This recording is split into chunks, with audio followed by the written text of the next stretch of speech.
Welcome to the deep dive. Today we're plunging right in looking at something, well, pretty fundamental to how we all experience things.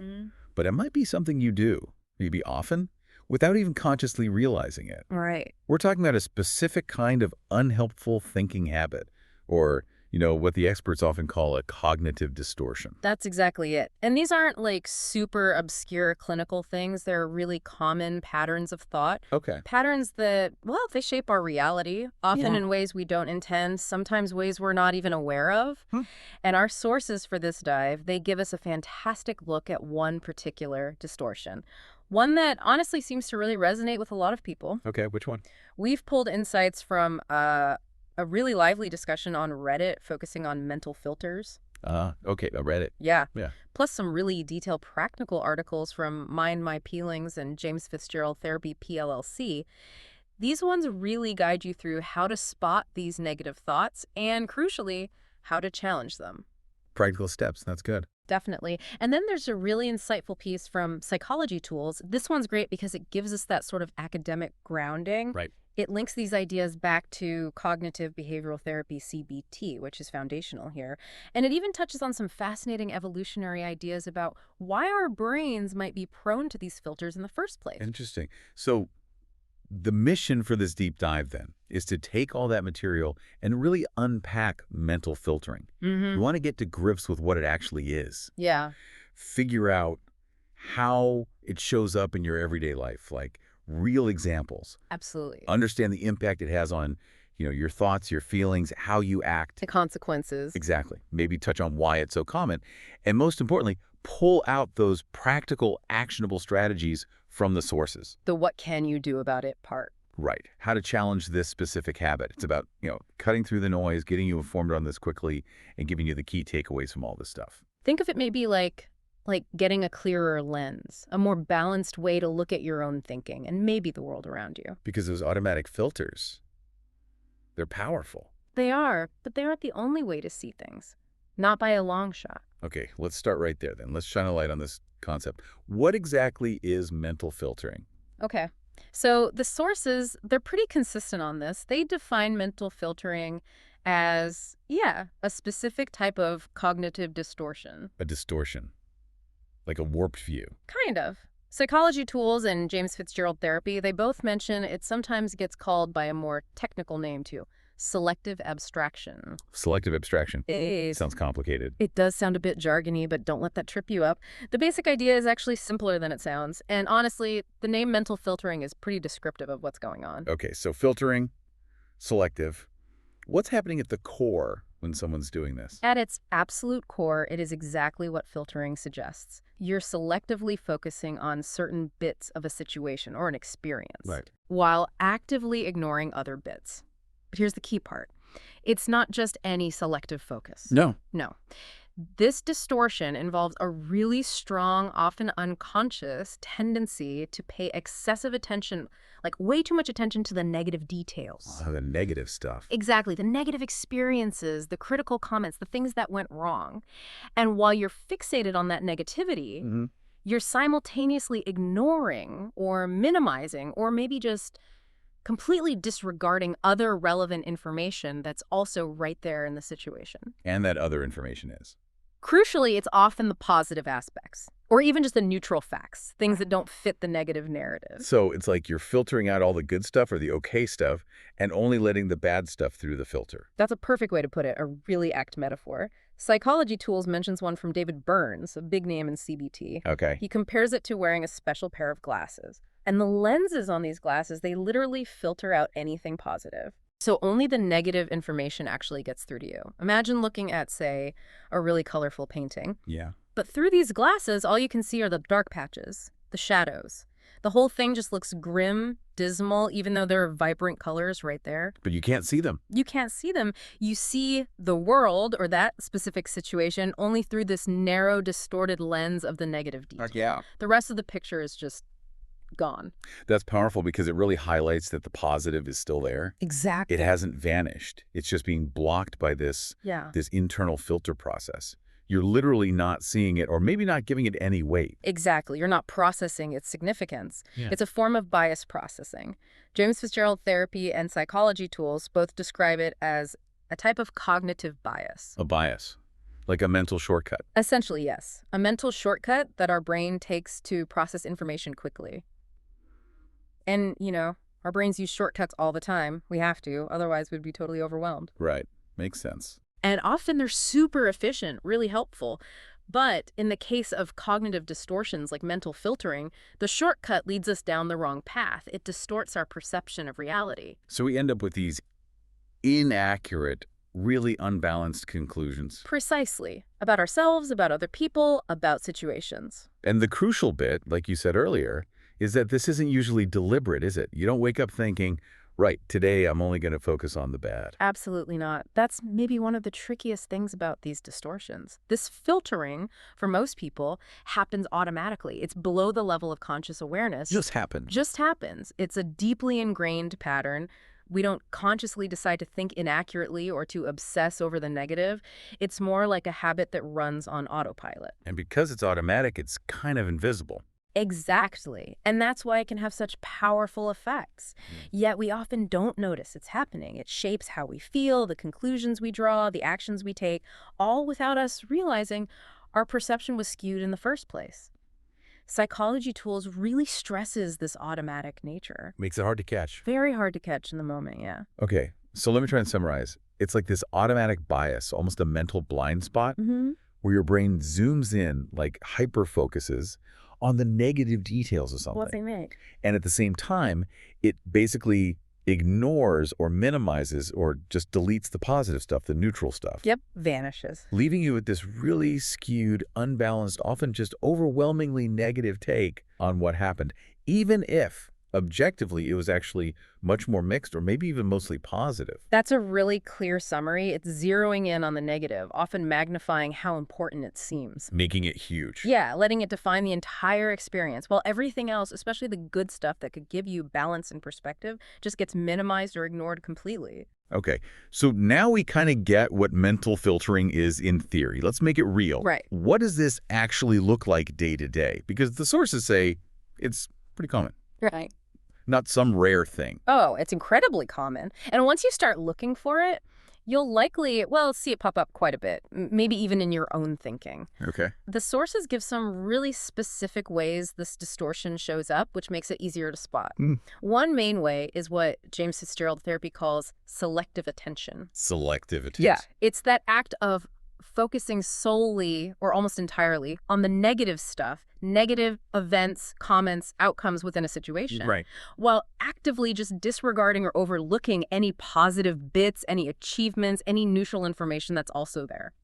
So you could be in a meeting or reading an email or looking at a report and your attention just like locks onto the one critical comment, the one bit of bad news, the one thing that wasn't perfect. Exactly that. It's like your attention is a magnet and it just snaps right onto the negative and you feel like you can't pull it away. Okay. And related to that, but sometimes described slightly differently, is discounting the positive. Discounting the positive. Yeah. Mind My Peelings and James Fitzgerald both highlight this one. This isn't just sort of passively ignoring the good stuff. It's more active. How so? It involves acknowledging that, okay, yes, something positive did happen. Right. But then you refuse to really accept it. You don't let it count as valid or meaningful. You might invalidate it, ignore it, find excuses, the yes, but reasons. The yes, but. Exactly. To diminish its value or even twist it back into a negative somehow. So if something good happens, instead of just, feeling good about it or taking some credit, Yeah. you immediately find a way to explain it away. Yeah. That doesn't really count like, oh, that was just luck or anyone could have done that. Precisely. It's a way of stopping that positive thing from truly landing. Yeah. From being integrated into how you see yourself or how you understand the situation. James Fitzgerald gives the example. You might dismiss your accomplishments as pure luck, or you attribute them only to external things you couldn't control. Like what? Like, oh, I only got that promotion because the other candidate dropped out, or I only passed the test because it was easy this time, or someone else basically did all the hard work. Gotcha. Instead of acknowledging your own abilities, your effort, your skills, the contributions that were clearly part of that success, You find a reason, any reason, to invalidate the positive outcome. This is where those specific examples you mentioned from the sources are probably really helpful. Oh, absolutely. They make this abstract idea feel so concrete, so relatable. Yeah. Let's take that employee performance review example. Both Mind My Killings and James Fitzgerald mention this one. Okay, the review. Yeah. Imagine you've worked really hard all year, right? And you finally get your annual review.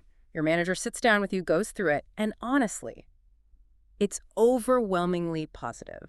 Yeah. You get praise for your work ethic, your teamwork, hitting tough goals. Maybe several specific wins are highlighted, strong ratings. Sounds great. It does. But then, maybe right at the end, there's one small comment. Perhaps suggesting just a minor area for development, like needing to get a bit quicker with some software, or maybe attend one extra training, just one thing. Okay. Now, if you're engaging in mental filtering, you could easily find yourself fixating entirely on that one single negative comment. Just that one bit. Just that one bit, maybe for days, maybe even weeks. Despite pages of praise, high ratings everywhere else, you just dwell on that single piece of feedback. And feeling. Feeling maybe intensely inadequate, criticized, worried about your job, completely filtering out all the positive feedback, the recognition, the overall value you bring. Your internal dialogue is just looping on that one sentence. Exactly. They said, I need to improve X. Does that mean they think I'm terrible? What if I can't improve? All that other good stuff. Doesn't matter if I fail at this. That kind of thing. Wow. I think almost everyone can relate to that experience. That one criticism just feels so much louder, so much heavier than 10 compliments. It really does. It's like your brain just zeroes in, laser focus on that one negative spot. It's a very common trap. Yeah.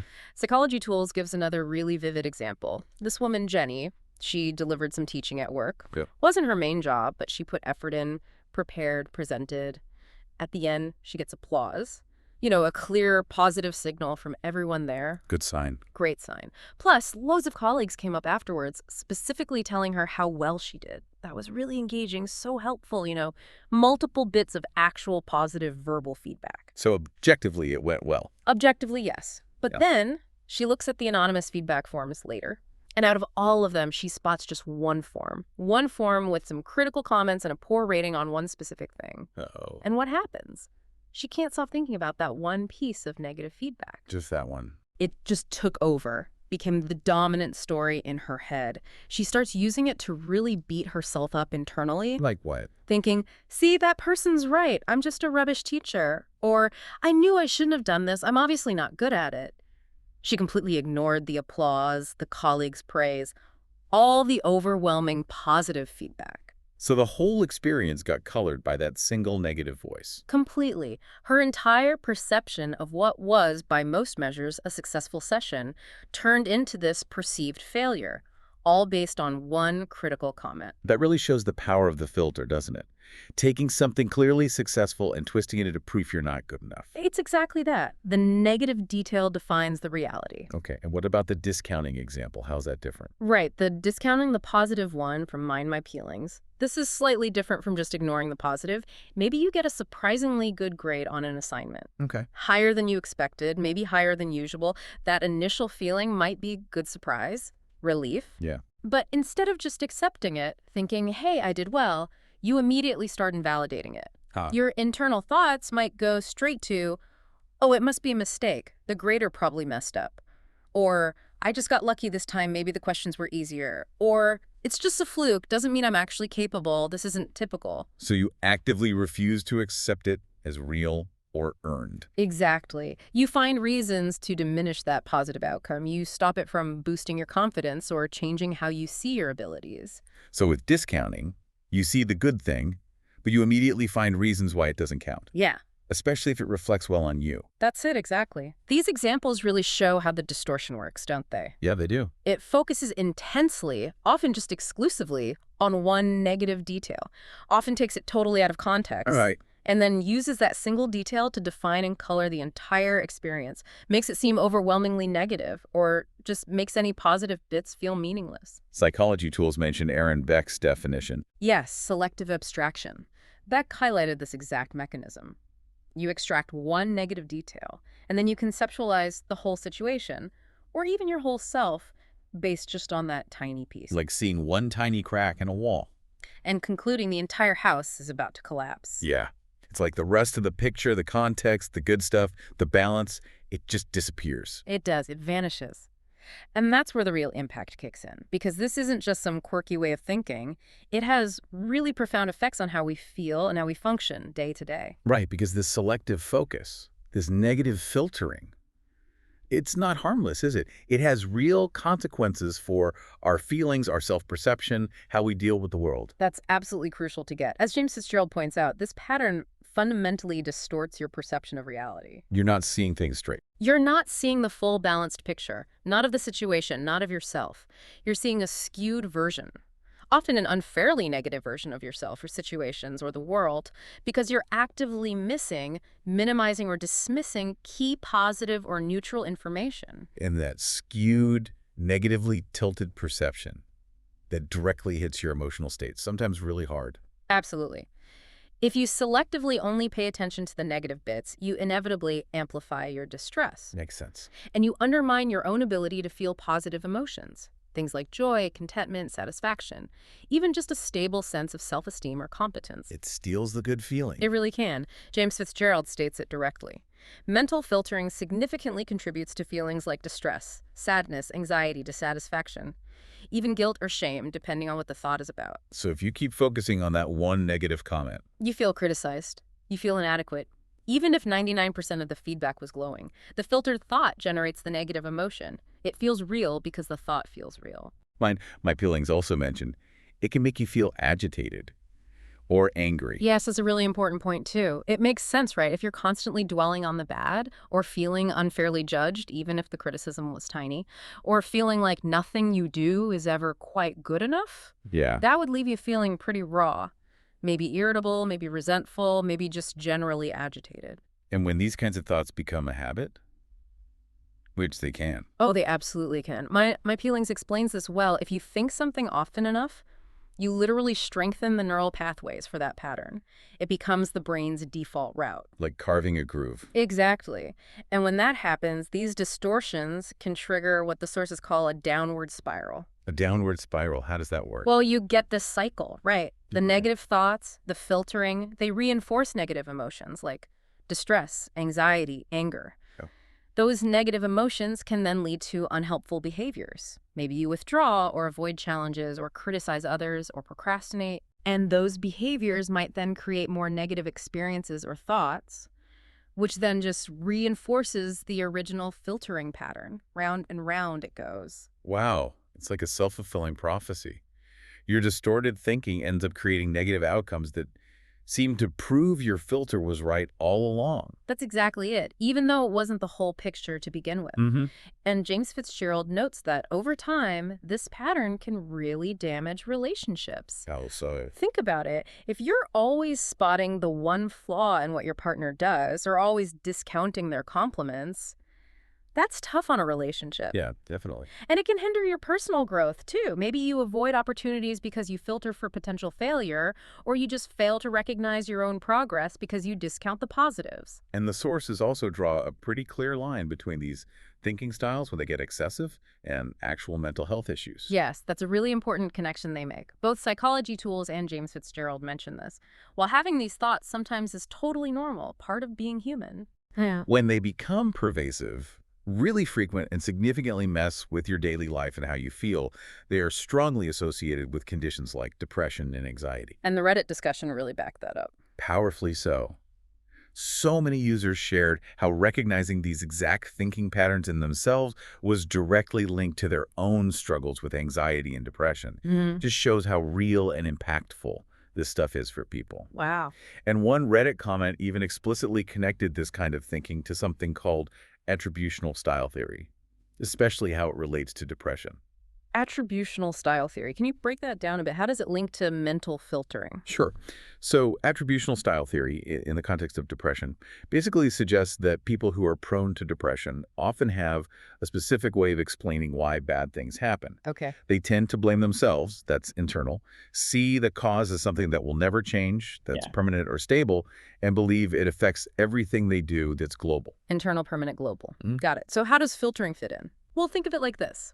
Mental filtering is the process of spotting and then latching onto that negative event or detail, like that one critical comment in the review. Right, the filter finds the target. Exactly. Then your attributional style is how you interpret why that negative thing happened. If you have that negative attributional style, you don't just see the negative comment, you think, that happened because of me, internal. Then I'm just bad at this, I'll always be bad at this, permanent. And finally, this failure shows I'm incompetent at everything, global. Ah, I see. So the mental filter highlights the negative thing. Finds the ammunition. And the negative attributional style then loads the gun and pulls the trigger, explaining that negative thing in a way that makes you feel totally inadequate, like it's all your fault, it's never going to change, and it ruins everything. That's a very vivid way to put it, yes. The filter spots the crack, and the attribution says, that crack proves the whole foundation I built is rotten and will always be rotten. Wow. That combination sounds incredibly potent for feeling hopeless. It is. It's particularly powerful in reinforcing those negative self-views and contributing to the kind of hopelessness often seen in depression. So, yeah, definitely not just a minor annoyance. Sure. This filtering thing is a major player in how we feel, how we see ourselves, how we navigate life, and it can really contribute to serious distress and stop us from living fully. It truly can, especially when it becomes that dominant, automatic, unchallenged way of thinking. Okay, so let's unpack this then. If it's so unhelpful, if it distorts our view and makes us feel bad, why on earth do we do it? Yeah. If it feels so crummy, why is it such a common human thing to filter information this way? That really is the million-dollar question, isn't it? And the sources suggest, well, partly it's just a very common, maybe even universal human tendency. Just part of the package? Seems like it. Psychology Tools and James Fitzgerald both state this. And honestly, those Reddit comments are powerful proof. So many people immediately go, oh yeah, I do that. If that many people recognize it, there's likely something pretty fundamental going on there. So it's not necessarily a sign that there's something uniquely wrong with you if you do this. Exactly. It's something a lot of us, probably most of us, grapple with to some degree. It says more about the nature of the human mind, perhaps. Okay. And Psychology Tools offers a really interesting angle on the why from evolution, referencing people like Paul Gilbert who developed compassion-focused therapy. Evolution. How does that fit in? Well, the idea is that thinking itself, the way our brains evolve to process information and make judgments, might be optimized more for, well, survival in a dangerous world. Right. Than for giving us perfect objective accuracy all the time, or for making us feel constantly happy and balanced. Optimized for survival. How would filtering for the negative help with survival? Seems backwards. Yeah, it does seem counterintuitive at first glance, but the idea is that some of these cognitive biases, including this tendency to zoom in on potential threats or negatives, could be leftovers from evolved, previously adaptive heuristics, basically fast automatic mental shortcuts that helped our ancestors navigate risky situations. Like a safety mechanism. Kind of. Gilbert suggests our brains might have developed a sort of better safe than sorry threat detection system. Better safe than sorry. What? Meaning it jumps to the worst conclusion just in case. Precisely. A system like that would have a strong automatic bias towards assuming the worst case scenario or rapidly locking onto potential dangers or criticisms, even if they're small or uncertain. Why? To minimize the cost of making a mistake, especially a really costly mistake. Even if that means you get more false alarms, more negative perceptions that weren't actually threats. Can you give an example? Sure. Think about our ancestors on the savannah. You hear a rustle in the tall grass. Now, is it better to assume it's just the wind, a neutral event, and risk getting eaten if it's actually a lion? That's a high-cost mistake. Yeah, fatal. Or is it better to assume it is a lion, a potential negative or threat, and run away? Even if it turns out it was just the wind, running away is a low-cost mistake. Right. Better to run for nothing than get eaten. Exactly. So the brain wired for survival might default to assuming the threat. Prioritize detecting the negative signal. So our brains might be kind of hardwired through evolution to quickly spot the negative. Yeah. Because negatives often meant danger back then, or social rejection, which were also dangerous. That's the core of the theory. It could explain why we give so much weight to that one negative comment in a review or that one critical feedback form. Our brain flags it as threat. Potentially, yeah. An ancient better safe than sorry system tags it as criticism, a potential threat to our social standing, our resources, like our job. something we need to pay immediate, intense, maybe even obsessive attention to, overriding all the other positive signals. Because ignoring it back then could have been really bad news. Could have been catastrophic. So that's the evolutionary angle. But Mind My Peelings offers another very practical reason why filtering sticks around. Sheer habit. Habit formation, like we talked about with the neural pathways. Exactly. And this reason is totally within our realm of influence. Mind Peelings explains that if you think certain thoughts over and over again... Like focusing on the negative. Right. If you repeatedly engage in that pattern of mental filtering, fixating on the negative, ignoring the positive, you literally strengthen the neural connections for that specific pattern. You make that pathway faster, more automatic. And we repeat thoughts a lot. A huge amount. The article estimates that 90% or even more of our thoughts are repetitive. So if you repeatedly filter, that pattern gets deeply grooved into your brain. It becomes a learned automatic habit just through repetition. So maybe it's a bit of both. A potential evolutionary nudge towards threat detection, combined with the simple power of habit. If you do a certain kind of negative thinking often enough, it just becomes your brain's go-to shortcut, even if it's totally unhelpful now. But that seems to be what the sources suggest, yeah. That common, maybe evolved tendency that gets reinforced and becomes a deeply ingrained habit through practice, even if that practice is unintentional and makes us feel bad. Okay. Wow. Understanding the what, the how, the impact, and even the potential why of mental filtering. It can feel a bit heavy, actually. But it can, yeah. Seeing how pervasive it is. But here's the really critical part, the good news from these sources. You are absolutely not stuck with this habit. That's the key message. They are really clear that you can learn to identify this distortion and you can learn to challenge it. Absolutely. It takes time, it takes conscious effort, it takes practice like learning any new skill, but it is absolutely possible to change this pattern and seriously reduce its power over your life. That is the most important takeaway here. These sources aren't just describing a problem, they're definitely offering solutions. They lay out practical strategies. Many of them are core techniques from cognitive behavioral therapy, CBT, which is a whole approach specifically designed to help people spot and change these kinds of unhelpful thinking patterns. The fundamental idea is you have agency here. Yeah. You're not just subject to the filter. No. You can learn to spot the filter, and you can deliberately choose to look for and see the full picture instead. Okay, let's dive into those practical strategies then, because that's what people really need. Mind My Peelings, it sounds like a Reddit comment too, described a structured 6-step process for tackling these automatic negative thoughts, ANTs. That's where you deal with filtering, right? Exactly. That process is designed for precisely this kind of thing. So what's step 1? Where do you start? Step 1 is absolutely foundational. It's recognize and isolate the thought. Recognize and isolate. Yeah. This is basically about developing awareness, sometimes called metacognition, thinking about your thinking. Okay. You need to learn to pause just for a moment and become aware that you're having a specific thought, especially one that feels bad or seems like part of a negative pattern. Catching it in the act. Exactly. Mind My Peelings suggests trying to mentally separate the thought from who you are. View it like an external event or an object passing by rather than a fundamental part of you. Like, oh, there's that thought again. Precisely. It's that moment your internal observer pipes up and says, hang on, that thought I just had. Is that actually true? Is it helpful? Is it the whole story?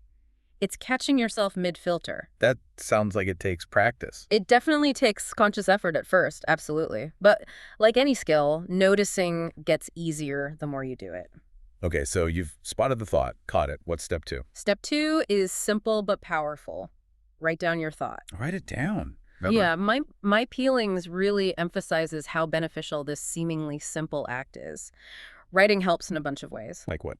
Well, first, it gets the thought out of the swirling chaos in your head. It helps unload some of the emotional weight tied to it just by externalizing it. Okay. And it gives you clarity and focus. You actually have to structure the thought a bit to write it down coherently, which enables that higher level thinking, that metacognition we just talked about. Seeing it on paper makes it more manageable. Often, yes. You can look at it more logically rather than just reacting to it emotionally when it's bouncing around inside. Plus, it can foster a more positive self-dialogue because you're actively doing something about the thought.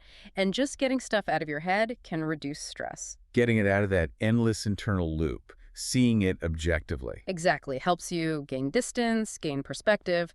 Step 3 then is to identify the distress level. The stress level. Yeah, on a simple scale, usually 0 to 10, 0 is feeling totally calm, 10 is maybe the worst distress you can imagine, like panic.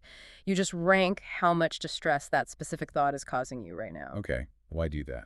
Well, you consider both the emotion, how sad, anxious, angry it makes you feel, and any physical sensations too, like tension, fast heartbeat, whatever.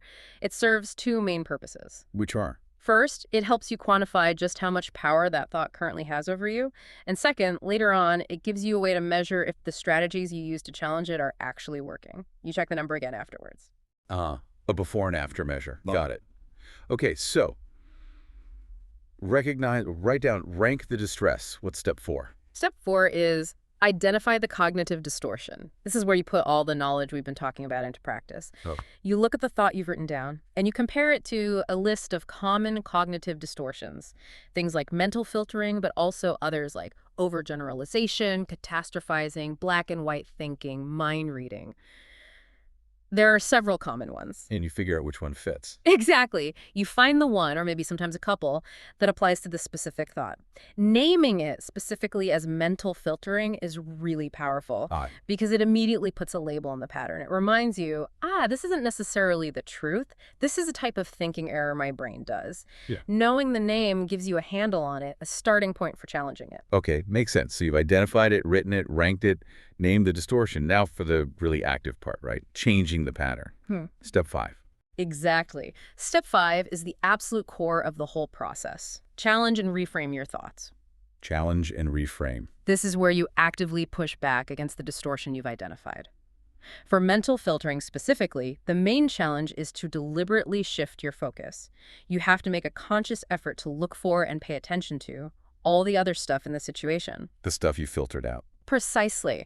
Especially the positives, the neutral facts, the wider context, the balancing information, everything you glossed over while you were fixated on the negative bit. So you actively search for the good. You actively search for everything else. My Peelings advises consciously reflecting on the entire situation.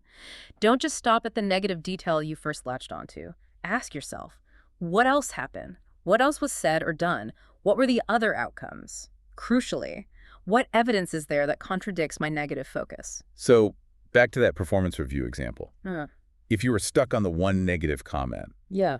the challenge isn't to pretend the comment didn't happen. No, not at all. It's to deliberately bring all the praise, all the positive feedback, all the accomplishments they mentioned back into the picture and weigh them against that one comment. That's exactly it. You're not denying the negative exists. You're just refusing to let it be the only thing you see, refusing to let it define the whole reality. Okay. James Fitzgerald describes this step as rigorously evaluating the evidence. Right. Looking at the evidence for your filtered thought, the negative you're stuck on. But more importantly, for countering filtering, gathering all the evidence against it. All the positive, neutral, contextual stuff you ignored. Exactly. You actively look for alternative explanations, maybe different viewpoints you missed. Then, based on this fuller, more complete picture, you modify your internal language. You change the thought. You replace the original biased negative distortion with a more balanced, healthy, reasonable thought, one that actually incorporates all the relevant information, not just that negative sliver. And Mind My Peeling specifically suggests writing down this new, reframed thought Yeah, done the new one too. Wow. to make it concrete, to help solidify that new, more balanced perspective in your mind. Can we go through those reframing examples from the sources again? They were really helpful for seeing how it works. Absolutely. Let's revisit the performance review. The original filtered thought, focusing only on the one negative comment, might be something like, my manager thinks I'm terrible at my job because of this one thing. Right. Very absolute, very negative. Yeah. The reframed thought provided in Mind My Peelings, after challenging that narrow focus and bringing in the positive, sounds like this. Although I was lacking in one area of my performance review, I performed well in other aspects of my job, and my manager did praise me for my great work ethic and multiple accomplishments. See, that feels totally different. It acknowledges the criticism, but puts it in perspective. Exactly. It balances it immediately with the extensive positive information that was previously filtered out. It's just a more accurate, complete, and fair assessment of what actually happened in that review. Much less crushing than just dwelling on the negative bit. Way less crushing. And for the assignment grade example, where the original thought was discounting the positive, It must be a mistake. Just luck doesn't count. Yeah. The reframe thought is something like, I received a good mark on my assignment. I am grateful to receive this grade and am proud of what I accomplished. So it actively accepts the positive. Yes, it accepts the positive result. It implicitly attributes it appropriately to effort, to accomplishment, not just dismissing it as luck or an error. And it allows for that feeling of satisfaction, of pride, directly countering the urge to dismiss the good thing. That's huge, actually, letting the positive count, letting it sink in. It's crucial. And didn't the Reddit discussion have another really neat trick for reframing? Yes, that was a great suggestion in one comment. A really effective technique. Imagine what your trusted friends would tell you about the negative thought you're stuck on. What would a friend say? Yeah. Or even better, flip it. Imagine a close friend came to you with the exact same negative thought about themselves in the exact same situation. What advice would you give them? Oh, that's clever. Yeah. Because you're usually nicer to your friends than yourself. Exactly. We're often much more compassionate, more rational, more balanced when we're looking at someone else's situation. Our own filter isn't usually as active when evaluating someone we care about. So by imagining advising a friend, you can kind of access that more objective perspective for yourself. Precisely. It helps you step outside your own biased viewpoint. It leverages the fact that your brain might not filter out the positive evidence when it applies to someone else. It's a smart shortcut. That's a great tip. Okay, so you've challenged the thought, you've reframed it into something more balanced, maybe written it down. What's the final step in this 6-step process? Step 6 is to reevaluate the distress level. Go back to the rating. Yep. After you've gone through challenging and reframing that original negative thought, you check your distress level again, using that same 0 to 10 scale you used back in step 3. And the goal is? The goal isn't necessarily to get to 0 distress every time. That might not be realistic. But the goal is to see if the intensity has decreased. Has challenging the thought actually made you feel even a little bit better, a bit calmer, a bit more balanced? If it worked. Exactly. And Mindfulness Palings notes that with consistent practice, you just get better and better at this whole process. You start recognizing the thinking traps more quickly, automatically. You get quicker at shifting your mindset and reducing the distress. Like building a muscle. It is. And that Reddit comment used a great phrase referred to this consistent practice of spotting and challenging ANTs as acting like a mental prophylactic. A mental prophylactic? Yeah, like something you do regularly to build resilience, to prevent yourself from falling too deep into those negative patterns in the first place. It really highlights that this is a skill, isn't it? The more you practice, the better you get, the more automatic, the healthier response becomes. It really does. It moves from being this automatic filter controlling you to something you can actively notice and work with. That 6-step process, broken down like that, with those examples. Yeah. It makes tackling mental filtering feel much more structured, more doable. It gives you a roadmap. It definitely provides a clear pathway.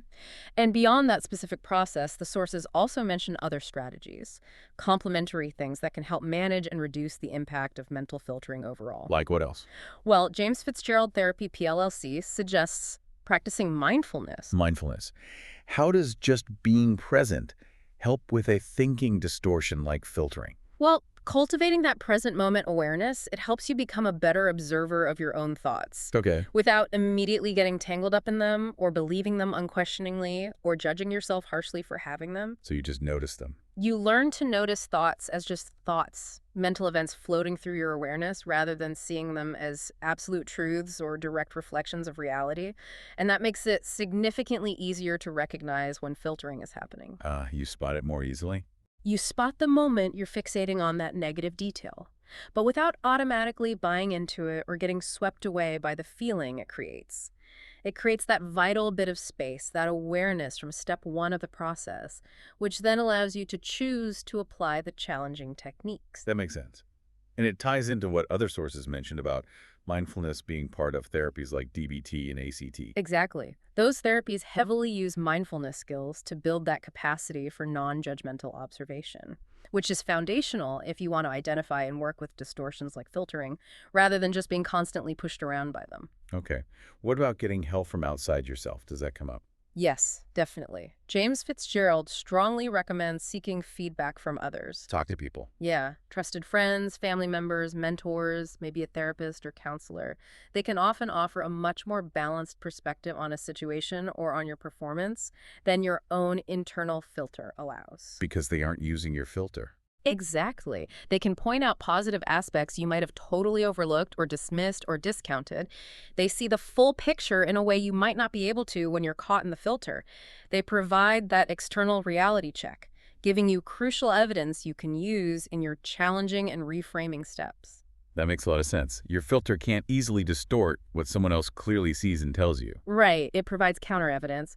And the last practical strategy mentioned by James Fitzgerald, keeping a gratitude journal. A gratitude journal. How does being thankful fight filtering? It's an active practice that directly pushes back against that tendency to filter out the good stuff. How? By regularly, maybe daily, even just for a few minutes, consciously identifying and noting down positive experiences, accomplishments, things you appreciate, people you're grateful for, even just neutral facts that aren't negative. You're forcing yourself to notice the good. You are actively training your brain to look for and to value the positive aspects of your life. You're building a mental habit that works directly against the filtering distortion. You're strengthening the neural pathways associated with noticing positivity and balance. It's like deliberately exercising the seeing the good muscle that the filter tries to weaken. Okay, so the sources really give you a whole toolkit then. They do. You've got that structured 6-step CBT process, practices like mindfulness to build awareness, Yeah. seeking external feedback for perspective, Crucial. and actively cultivating appreciation through gratitude journaling. Yes, they offer multiple angles of attack against this habit. And CBT itself, as both James Fitzgerald and Psychology Tools explain, uses these kinds of techniques like monitoring your thoughts, steps 1 to 4, examining the evidence, step 5, and cognitive restructuring, the reframing in step 5, specifically to help people identify, challenge, and modify these unhelpful thinking patterns right at their root. And other therapies use similar skills too. Yeah, therapies like DBT and ACT incorporate similar skills. They often emphasize accepting difficult thoughts and feelings might be present, while still giving you the tools and the choice to react differently, to shift your perspective, often using those mindfulness skills we talked about. It really hammers home that recognizing the filtering is just the first step. The real change comes from consciously, consistently applying these strategies. Absolutely. It's a skill, it can be learned, it can be improved, but it takes deliberate effort and practice. It really does. It shifts filtering from being this automatic, invisible process that controls how you feel to something you can actively observe, challenge, and work with. It gives you back a sense of agency over your own mind, your own emotional state.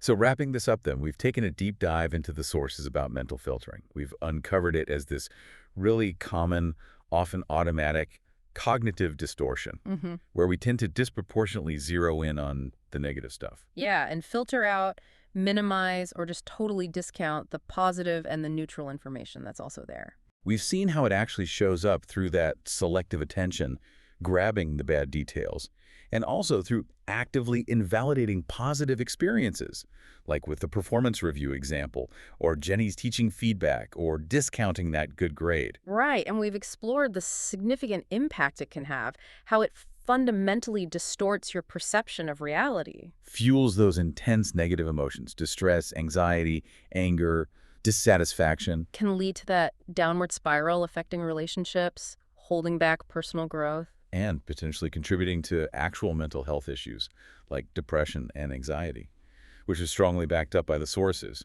including the Reddit discussion and that link to attributional style theory. We also touched on the why, maybe some roots in ancient survival instincts focused on threat detection, Right. reinforced by the sheer power of habit formation, just carving those negative thinking pathways deeper into the brain through repetition. But, and this is the crucial, but the sources provide clear, practical, actionable ways to fight back. That 6-step CBT process gives a structured map. Recognize the thought, get it out, check its power, name the distortion, challenge it by finding the forgotten positives, and consciously reframe it into something more balanced and realistic. And those complementary strategies add more tools to the kit. Practicing mindfulness builds the awareness muscle, seeking feedback breaks through the filter with outside perspective, and keeping a gratitude journal actively trains your brain to notice and value the good. All reminding you that seeing the full picture, challenging that filter, it's a skill. And like any skill, It improves with conscious effort and practice. It really does. It makes you realize just how much of your subjective experience, your reality, is actively constructed by these internal, often automatic processes like filtering. And therefore, how much freedom and agency you can actually develop by becoming aware of them and learning the skills to reshape that construction. Well said. So here's something to maybe mull over based on our dive today. If our brains are potentially wired, maybe just partly, by these ancient survival instincts to intensely focus on the negative as a way to detect threats, how much of the reality that you perceive every single day, how you judge situations, how you feel about yourself, about others, how much of that is simply a reflection of this ingrained, maybe even outdated wiring, rather than the full, complex, nuanced picture? And if your fundamental perception is being so powerfully shaped by these automatic filters, how much control do you really have over your own experience, your emotions, your potential for growth? Till you deliberately start practicing the skill of seeing everything the filter automatically leaves out.